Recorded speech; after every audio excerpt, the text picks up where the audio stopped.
Hey, welcome back to my channel. Today I'm doing my September wrap-up. So the first book I picked up this month was Truly Devious by Maureen Johnson. This book follows our main character, Stevie Bell, as she's accepted into this like elite private school for like geniuses.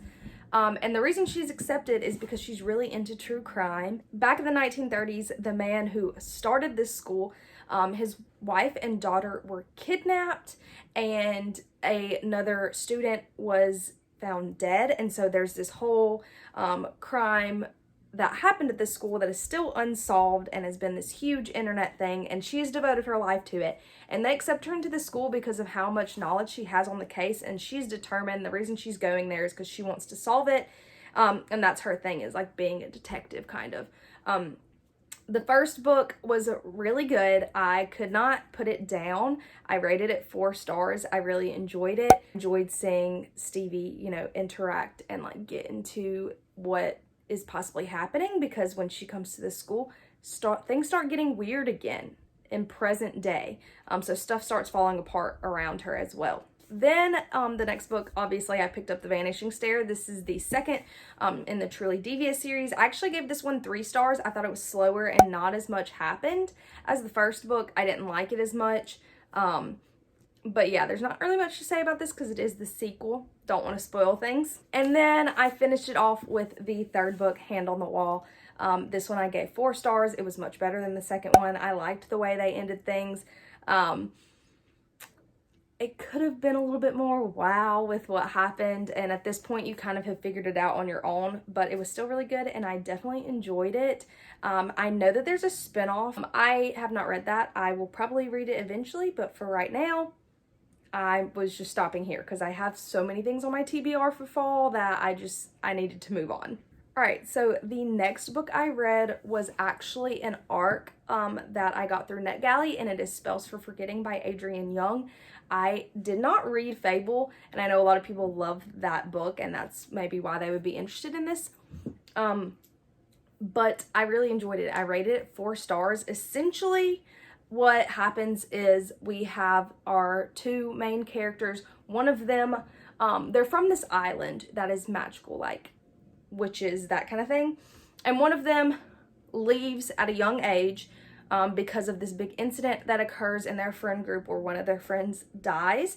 And he is forced to come back to the island to bury his mother because she has passed away. And that is where he sees our other main character again, and they interact for the first time. They were in love as children, and it like ruined her world when he left.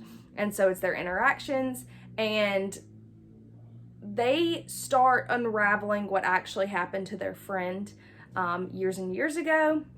Very good atmosphere, very much so a fall vibe.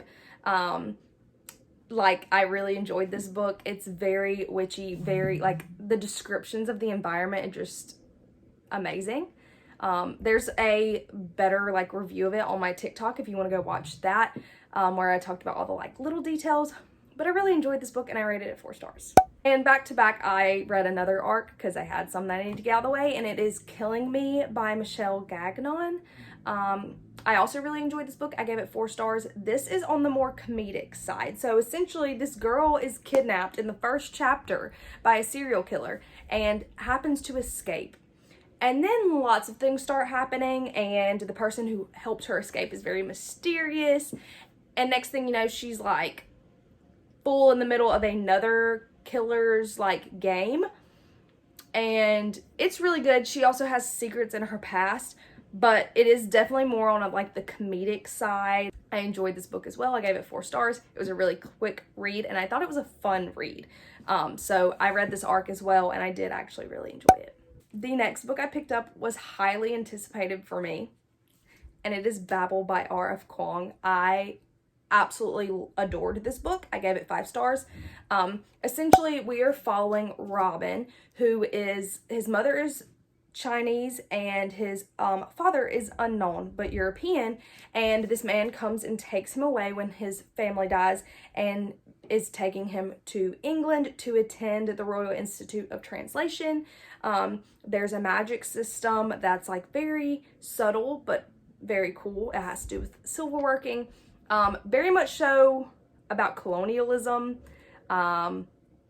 And I really don't want to say a lot because I don't want to spoil anything, and I think it's like better if you just go into it and read it open-minded. But yeah, it was kind of a slow read. I'm not gonna lie, it took me a while to get through, but the ending was so worth it. I definitely teared up. It made me really sad, but it was really good. I'm obsessed with R.F. Kuang. So, I mean, if you know, Poppy War is one of my favorite trilogies, and I really enjoyed this book, and I thought it was really good. I gave it 5 stars. And here's my tabs. A lot of it was like, wow, these people are racist and I hate them, but it is what it is. The next book I picked up was The Final Gambit, which also came out this month by Jennifer Lynn Barnes. I've been reading the Inheritance games like as they came out. I read Inheritance games, and then Hawthorne Legacy came out like 2 months after I read that. I waited, bought that, read it, and then I had to wait for this one, obviously. So if you don't know the Inheritance games, this girl basically finds out that she's inheriting this random man's inheritance. It's very much so like Knives Out. And there's a game set up for them to play with the 4 grandsons who are disinherited and the whole family. And she has to live in the house for a year to be able to get the inheritance. Her year is almost up. And there's one final game basically that happens. And you kind of have to read the other ones to know like all the drama that's happening. I gave this 4 stars. I enjoyed it. But I will say, if you know, there's a love triangle in this, and it did not go the way I wanted it to go. Yeah, didn't choose the boy I liked, but that's okay. That kind of frustrated me. I think the ending could have been better. The ending wasn't like the best, but it like was still good. I still like couldn't put it down. So yeah, the next book I picked up is Lock Every Door by Riley Sager. I have only read one other Riley Sager book, and it was Survive the Night, and it was okay. I didn't love it, but I've been wanting to get into more of his books. I definitely liked this one the best. So our main character basically gets a job offer to live in the apartment of her dreams. She's going to be paid to be an apartment sitter. So she's being paid like thousands of dollars just to live in this apartment for, I think, like 3 months. But then things start getting odd. Also, it's like one of those things that when they start asking her questions, like in order to allow her to have this apartment, they're kind of sketchy. Like I would have picked up on that real quick. But essentially, as soon as she moves in, one of her neighbors goes missing, and she begins looking for her and unraveling the dark truth behind the apartment and what's going on there and all these people who have gone missing. And I thought it was really good. While parts of it were easy to predict and the ending was not as like shocking or out there as like you might have hoped, I really enjoyed it. I couldn't put it down. It was really good. I gave it 4 stars. I rate high. If you've been here a while, I've said this before, like I don't rate books like below 3 stars usually. I feel too bad to do that. So yeah, I liked it. It wasn't my favorite though. Okay, the next book, Ballad of Never After by Stephanie Garber. So excited for this book. Was an anticipated read for me. I loved Once Upon a Broken Heart, and I love Jax, okay? I'm obsessed with him. So this is the second book in the Once Upon a Broken Heart, what was supposed to be a duology. And it follows Evangeline Fox, who she's got rose gold hair, and she's from like the Caraval kingdom or whatever, and she travels to the north to go to this ball where the king is basically like trying to find a wife.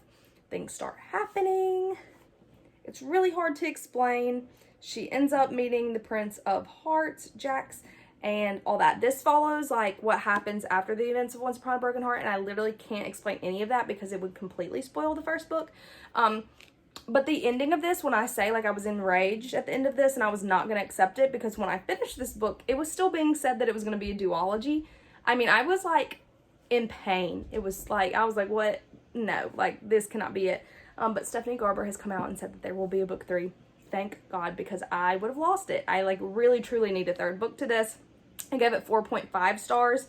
I did really enjoy it. Parts of it I was like not super interested in, which is why I got the 0.5, but I really enjoyed it. I love Jackson Evangeline. So I'm excited to see where the next one takes us. After that, I picked up a really short book. I picked up What Moves the Dead by T. Kingfisher. This is a reimagining of The Fall of the House of Usher by Edgar Allan Poe. It's like maybe 100 pages, 120 pages. Like, this is super short. I enjoyed it. I gave it 4 stars. If you don't know, with The Fall of the House of Usher, there are like dead people moving and potentially haunted vibes from a house. This is a reimagining, so I like don't really know how to explain it very well, but it was really good. Has lots to do with fungi, which is why the cover looks like this. My sister said it was so gross, but it was pretty good. Very quick read, very like gothic-y, like spooky vibes. Yeah, I gave it 4 stars. It's just a short story. And then the last book that I read this month was Book of Night by Holly Black. Finally, it's been on like every TBR I've had for like months, and I finally picked it up. It did take me a little bit longer than I thought to read this book, and I understand why some people don't love it. It basically follows our main character, Charlie Hall, who used to be a con artist. Now she's not. And in this world, there's shadow magic. So some people have magical shadows who like can do things for you, and you have to like feed them your blood. And things start going wrong when she, you know, has some dealings with someone who doesn't have a shadow. And I really can't like explain this without spoiling it, because a lot of it's like you're very confused until it explains it to you. But I rated this 3.5 stars. It wasn't my favorite. It was a little bit slow and confusing. Someone's vacuuming. But it was still pretty good. I liked the ending to a point. I think there's going to be another book, because the way this ends kind of leaves it on a cliffhanger. So I'm crossing my fingers that there will be another book. But I really enjoyed this. I don't know if I made any videos about this actually, but on my TikTok, like a long time ago, when I first started my book talk, I talked about how I didn't really love The Cruel Prince. But this is her first thing like out of phase. There's no fae in it. So a lot of people had critiques about that, but I still thought it was pretty good. There's a lot of the past and then now, unraveling her secrets, unraveling other people's secrets. And the explanation of the shadow world is just like a lot. It's a lot of information to take in, but it was pretty good and I did enjoy it. I gave it 3.5 stars. Okay, so those are all of the books that I read in September. I am currently reading Kingdom of the Feared because I picked it up yesterday and I'm so excited about this book. And I definitely know that next month I'm going to try and plan to, or this month, it's October, I'm planning to read things like The Kiss Curse. I definitely want to knock out some of these other like Halloween books that I've been holding on to for a while. Anything that's more like spooky season. I have a couple of, I want to read The Whisper Man because I read, what is it called? The Shadows, maybe? That was by the same guy last October, and I really enjoyed it. So I've got some little things lined up for October that I'm really excited about, but I'm running out of time for spooky season, so I've really got to get to it. But thank you so much for watching, and I'll see you in the next one. Bye.